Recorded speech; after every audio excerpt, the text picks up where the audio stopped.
Hi everybody, if you are looking for a pot roast recipe that you can throw into your slow cooker, this is the perfect video for you.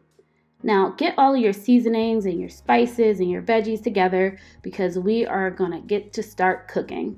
So we want to make sure that we season all over our meat, and I'm using salt, pepper, creole seasoning, onion powder, and garlic powder. And you can definitely use your own combination of your favorite spices.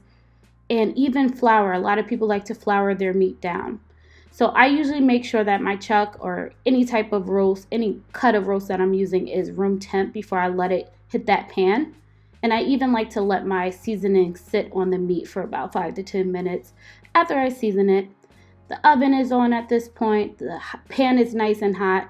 And we're going to sear this on a couple of minutes on each side, even the edges too. So we want to season and, sear every side of that meat. And don't let those dark spots intimidate you. I promise you, in that slow cooker, you won't even know that your pan and your meat got that dark. So let's get our veggies together. Honestly, you can add your potatoes and carrots at this point too. And you can also add your garlic, which I did not add, but I usually do. I like to season every step that I go. A little bit of salt, a little bit of those seasonings from earlier. Don't want to over salt it, but I promise you, with the amount of broth that you're going to be adding, that seasoning is very forgiving. So here we have our tomato paste. We're going to let that cook for a few minutes. We have a couple of teaspoons of Worcestershire sauce. We have our broth deglaze in that pan.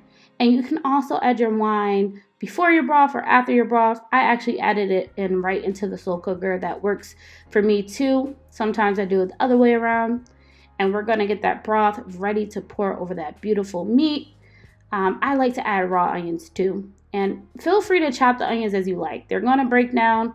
I'm okay with my veggies breaking down. I usually like my carrots and my potatoes and a little bit chunkier. And then we're going to pour that wine, cover it up for about an hour. And then we're going to add the carrots and the celery a little bit later. I did end up adding some fresh herbs. I do have a bay leaf that I'm going to add. And at this point, you're probably about 2 hours in, that meat is still not breaking down. So you don't want to pull your meat out at this point. You want to make sure your fork can get it. And now we have a slurry. I'll put that in the description box to thicken that sauce. It's not a thick gravy, but you can definitely make a thick gravy too. I'll be doing that in a future video. And look at that meat, just fork tender after just a few hours. And then, you're ready to eat. Over some nice mashed potatoes, over some rice, however you like it. This roast is ready to go. And thank you so much for watching. Please like this video. Please try this recipe. Please let me know your thoughts if there's recipes that you like. You guys have a happy new year, and thank you.